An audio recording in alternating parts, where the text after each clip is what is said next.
Hello students, आप सभी को गुड मॉर्निंग।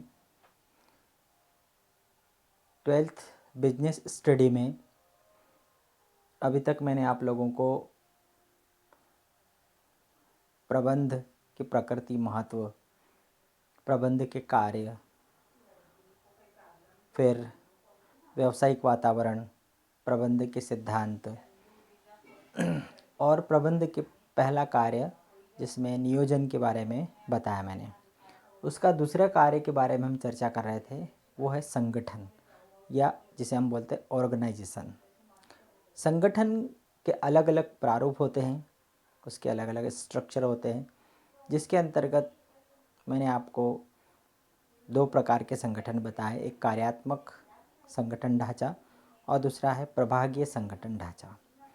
इसमें मैंने कार्यात्मक संगठन ढांचा बता चुका हूँ मैं आपको पहले वाले वीडियो। यदि आप देखेंगे तो आपको पता चलेगा कि कार्यात्मक संगठन ढांचा किसे कहते हैं, जिसमें समस्त कार्यों को मुख्य कार्यों में बांट दिया जाता है और प्रत्येक कार्य में अलग अलग एक्टिविटीज़ होती है। आज मैं आपको दूसरा जो उसका संगठन का जो दूसरा स्ट्रक्चर है, प्रभागीय संगठन ढांचा, उसके बारे में बताऊंगा। प्रभागीय संगठन ढांचे में ये बड़े स्तर पर उपयोग होता है।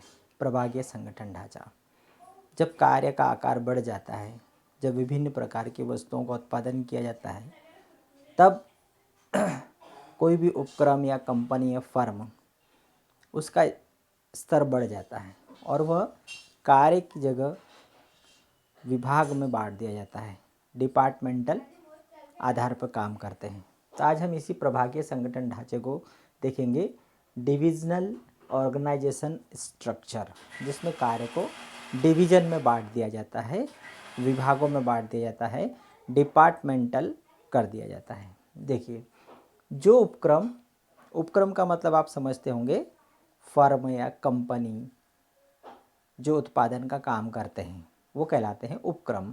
जो उपक्रम अनेक प्रकार की वस्तुओं का उत्पादन बड़े पैमाने पर करते हैं जो कंपनियां अनेक प्रकार की वस्तुएं बनाती हैं और बड़े पैमाने पर करती है, अनेक प्रकार की वस्तुएं और बड़े पैमाने पर जब उत्पादन करती है और अपनी प्रमुख क्रियाओं को उत्पादन या सेवा के आधार पर विभिन्न विभागों में बांट देती है।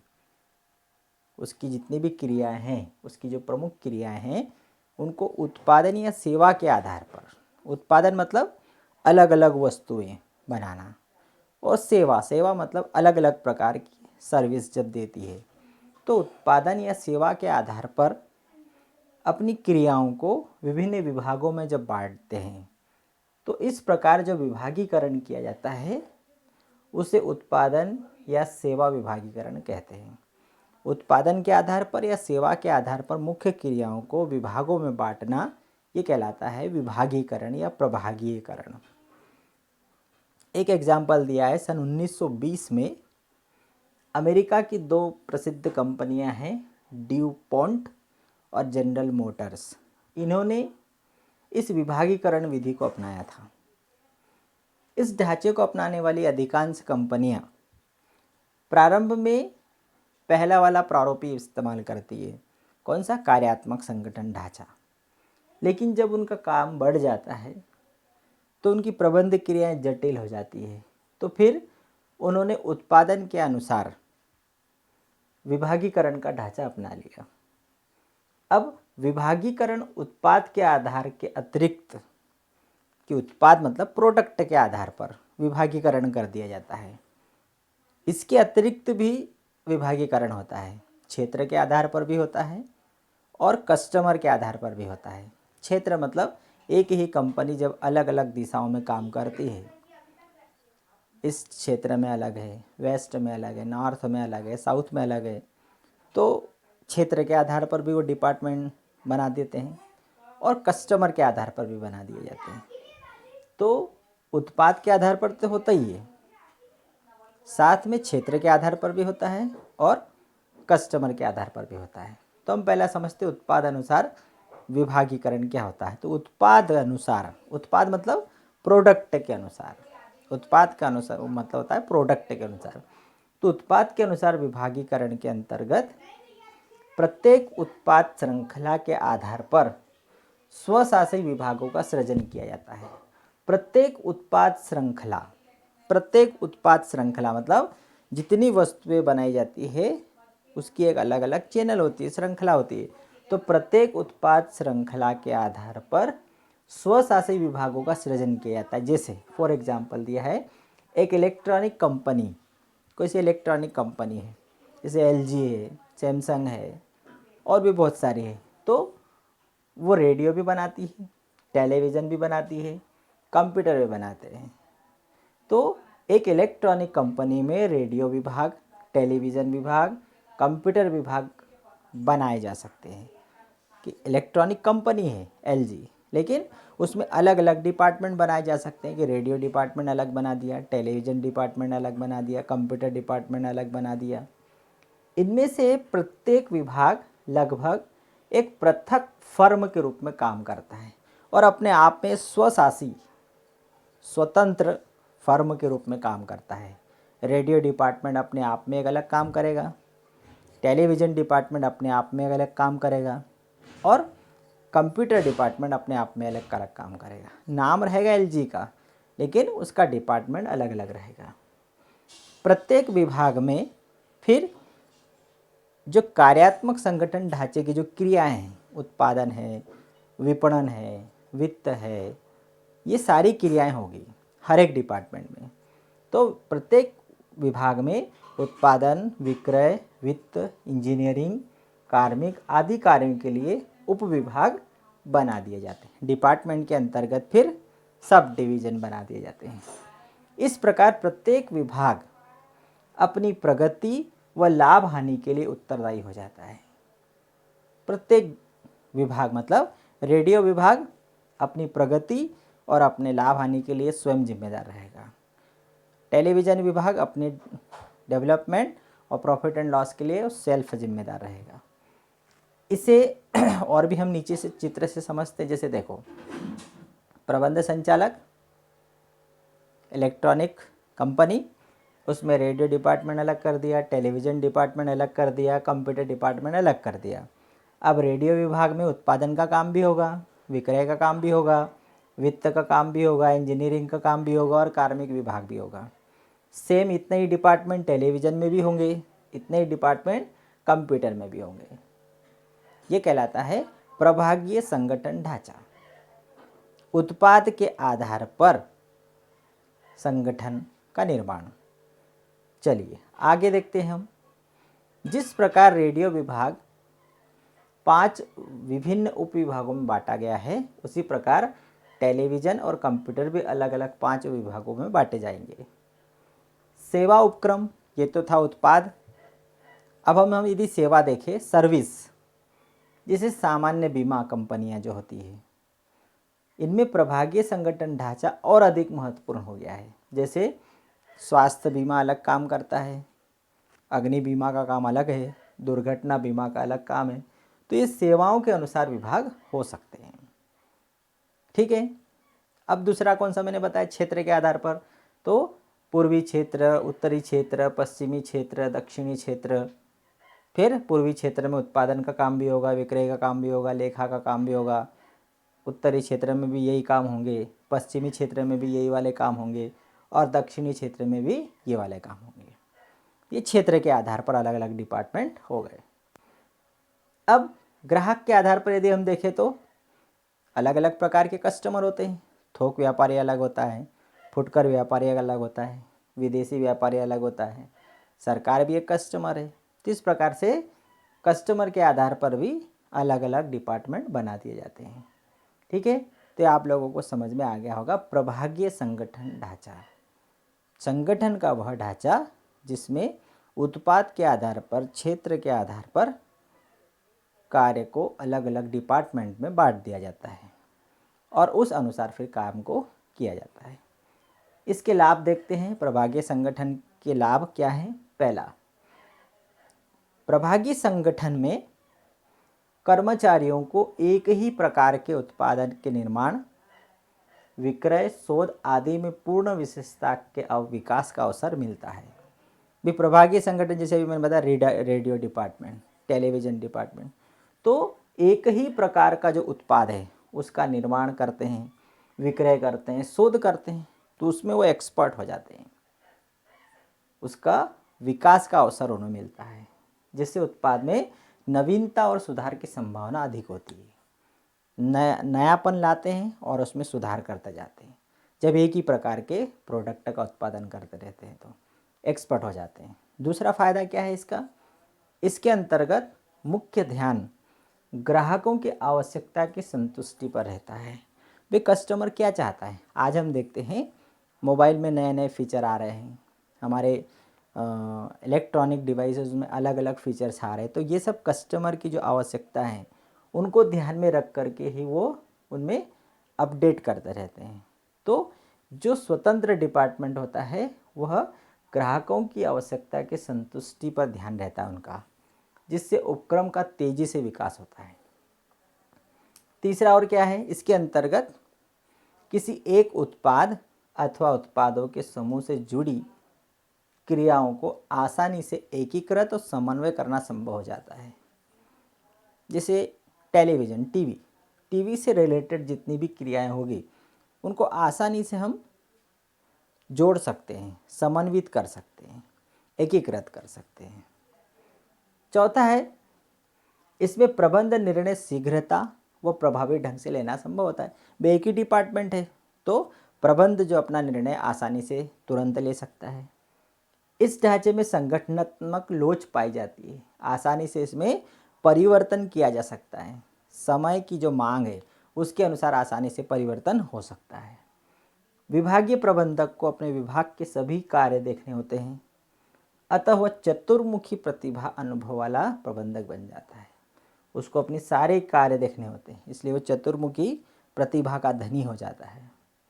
और इसमें प्रत्येक उत्पाद या विभाग के लाभ हानि का मूल्यांकन आसानी से किया जा सकता है। तो प्रत्येक डिपार्टमेंट का विकास हो रहा है या नहीं, प्रॉफिट हो रहा है या नहीं, आसानी से हम इसको पकड़ सकते हैं। ठीक है, तो ये इसके लाभ आप लोगों ने देख लिए होंगे। आगे हम देखते हैं दोष क्या हैं। विप्रभागीय संगठन ढांचे के क्या दोष हैं, कुछ कमियां हैं क्या, तो देख लेते हैं। पहली कमी है, प्रत्येक प्रभागीय संगठन में प्रत्येक विभाग के लिए समान कार्य जैसे क्रय, कर्मचारी नियुक्ति आदि अलग अलग करने होते हैं और इसलिए इसमें स्टाफ लागतों में वृद्धि हो जाती है। वे रेडियो के लिए अलग, टेलीविज़न के अलग, कंप्यूटर के लिए अलग, हर एक के लिए अलग अलग स्टाफ की नियुक्ति करना होगी। इसका मतलब लागतों में वृद्धि होना, ये उसका पहला दोष हो गया, लागत में वृद्धि होना। दूसरा, प्रत्येक विभाग लगभग स्वतंत्र रूप में कार्य करता है, अतः सी से प्रबंधक का नियंत्रण कम हो जाता है। तो जो उच्च स्तरीय प्रबंधक है उसका नियंत्रण अलग अलग डिपार्टमेंट पर कम हो जाता है, नियंत्रण में कमी। तीसरा है, प्रत्येक विभाग में प्रबंधक अपने अपने उत्पादों पर ध्यान केंद्रित करते हैं तथा शेष संगठन पर कोई ध्यान नहीं देता है।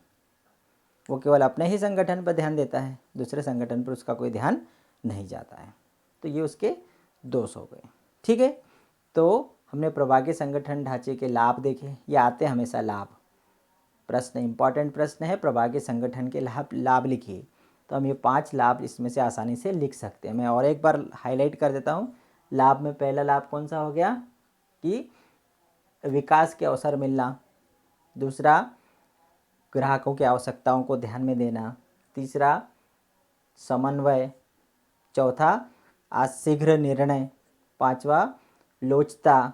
फिर छठवा, चतुर्मुखी प्रतिभा का धनी होना। और लास्ट कौन सा है, लाभ हानि का मूल्यांकन आसानी से होना। ऐसे 5 पॉइंट हम आसानी से इसके लिख सकते हैं। चलिए, अब एक और इम्पॉर्टेंट प्रश्न है और ये हमेशा परीक्षा में आता है, दोनों में अंतर, कार्यात्मक संगठन ढांचा और प्रभागीय संगठन ढांचे में अंतर बोर्ड एग्जाम में कई बार आ चुका है। लास्ट ईयर के जब पेपर उठाएंगे तो आपको पता चलेगा। देखिए, तो हम इसका अंतर देखते हैं। सबसे पहला अंतर क्या है, चलिए मैं बताता हूँ। पहला अंतर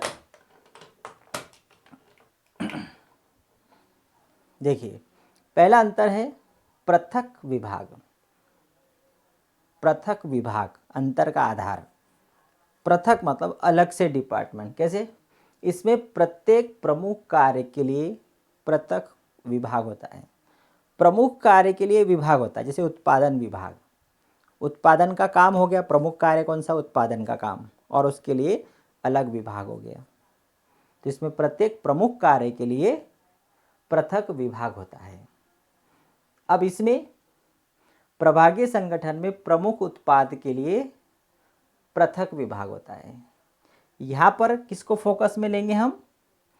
पृथक प्रमुख कार्य के लिए पृथक विभाग होता है, और यहाँ पर प्रमुख उत्पाद के लिए पृथक विभाग होता है।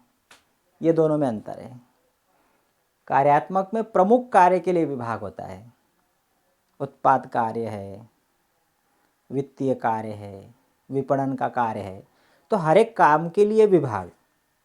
और यहाँ पर प्रमुख उत्पाद के लिए विभाग, रेडियो विभाग, टेलीविज़न विभाग, कंप्यूटर विभाग। समझ गए? पृथक विभाग। यहाँ वस्तु कार्य के लिए विभाग, और यहाँ उत्पाद के लिए विभाग होता है। ठीक है। दूसरा, विशिष्टीकरण। इसमें व्यावसायिक विशिष्टीकरण पाया जाता है। विशिष्टीकरण मतलब उचित व्यक्ति को उचित कार्य सौंपा जाता है। उत्पाद का काम अलग, विपणन का काम अलग, वित्त का काम अलग, ऐसे अलग अलग विशिष्टीकरण किया जाता है। और प्रभागीय संगठन में उत्पाद के अनुसार विशिष्टीकरण किया जाता है। इसमें कार्य को विशिष्ट भागों में बांट दिया जाता है, और इसमें उत्पाद के आधार पर विशिष्टीकरण किया जाता है। उत्पाद को ही बांट दिया जाता है। तीसरा, आदेश की एकता। इसमें आदेश की एकता का सिद्धांत पाया जाता है, क्योंकि ये एक ही डिपार्टमेंट के अंतर्गत आता है, केवल कार्य अलग अलग होते हैं, तो आदेश की एकता के सिद्धांत पाया जाता है। अतः नियंत्रण आसान हो जाता है। जबकि इसमें प्रभागीय संगठन में आदेश की एकता का अभाव पाया जाता है। नियंत्रण कठिन होता है। क्यों? क्योंकि यहाँ अलग अलग डिपार्टमेंट है, रेडियो डिपार्टमेंट अलग है, टेलीविज़न अलग है, तो नियंत्रण लूज हो जाता है। चौथा, समन्वय। इसमें विभिन्न विभागों में समन्वय करना एक कठिन कार्य होता है। सभी विभागों में उत्पादन है, विपणन है, विक्रय है, वित्त है, इनमें समन्वय करना कठिन काम है। लेकिन उत्पाद के आधार पर जो प्रभागीय संगठन में समन्वय करना सरल होता है। क्यों? क्योंकि वो पूरे एक डिपार्टमेंट ही है, उसमें आसानी से हर एक क्रिया में कोऑर्डिनेशन किया जा सकता है। लेकिन इसमें कोऑर्डिनेशन इतना आसान नहीं होता है, क्योंकि ये कार्य बड़ा हो जाता है और इसमें उत्पाद के आधार पर बांट दिया जाता है। उत्तरदायित्व। लाभ का उत्तरदायित्व किसी एक विभाग पर डालना संभव नहीं होता है। लाभ हुआ या हानि हुआ तो किसको जिम्मेदार ठहराओगे? उत्पादन विभाग को, विक्रय विभाग को, विपणन विभाग को, वित्त विभाग, किसको जिम्मेदार ठहराओगे? लेकिन यहाँ पर हम लाभ का उत्तरदायित्व प्रत्येक विभाग पर डाल सकते हैं। विक्रय विभाग ने अधिक लाभ, रेडियो विभाग ने अधिक लाभ कमाया, टेलीविज़न विभाग ने अधिक लाभ कमाया, कंप्यूटर विभाग ने अधिक लाभ कमाया, उसको हम जिम्मेदार बना सकते हैं। प्रबंधक का विकास। कार्यात्मक संगठन में प्रबंधकों का विकास संभव नहीं होता है, जबकि यहाँ पर वो चतुर्मुखी प्रतिभा वाला बन जाता है, क्योंकि वो पूरे डिपार्टमेंट की क्रियाओं को देखता है। मितव्ययिता। ये संगठन ढांचा मितव्ययी होता है, लेकिन ये खर्चीला होता है। उपादेयता। यह सभी प्रकार के उपक्रमों हेतु उपयोगी है, और यह बड़े और विविधीकृत उपक्रमों के लिए उपयोगी होता है। ठीक है। बहुत ही इम्पॉर्टेंट क्वेश्चन है ये हमेशा परीक्षाओं में आता है कि कार्यात्मक संगठन ढांचा और विभागीय प्रभागीय संगठन ढांचे में अंतर लिखिए। पिछले साल के पेपर उठाओगे तो आपको हर एक पेपर में मिल जाएगा। ठीक है। तो ये 5 पॉइंट हम कर सकते हैं। पृथक विभाग, इसमें कार्य के आधार पर विभाग बनाए जाते हैं, इसमें उत्पाद के आधार पर विभाग बनाए जाते हैं, इसमें व्यावसायिक विशिष्टीकरण पाया जाता है, इसमें उत्पाद के अनुसार विशिष्टीकरण किया जाता है, इसमें आदेश की एकता पाई जाती है, इसमें आदेश की एकता का अभाव होता है, इसमें समन्वय आसान नहीं है लेकिन इसमें समन्वय आसान है, इसमें उत्तरदायित्व निर्धारित नहीं कर सकते हैं, इसमें उत्तरदायित्व का निर्धारण किया जा सकता है, इसमें प्रबंधकों का विकास नहीं होता है, इसमें प्रबंधकों का चतुर्मुखी विकास होता है। यह मितव्ययी प्रक्रिया है, यह खर्चीली प्रक्रिया है। यह छोटे उपक्रमों के लिए उपयोगी है और ये बड़े उपक्रमों के लिए उपयोगी है। इस प्रकार से हम सार के रूप में, शॉर्ट में भी मैंने अभी आप लोगों को इसके 5 पॉइंट, 8 पॉइंट को समझा दिया। ठीक है, तो कार्यात्मक संगठन ढांचा और प्रभागीय संगठन ढांचा दोनों इम्पॉर्टेंट है परीक्षा की दृष्टि से। ठीक है, तो आप ये मेरे वीडियो को अब बार बार देखिए, अच्छा लगे लाइक करिए, शेयर करिए और साथ में सब्सक्राइब ज़रूर करिए। ठीक है, ओके, थैंक यू, बाय।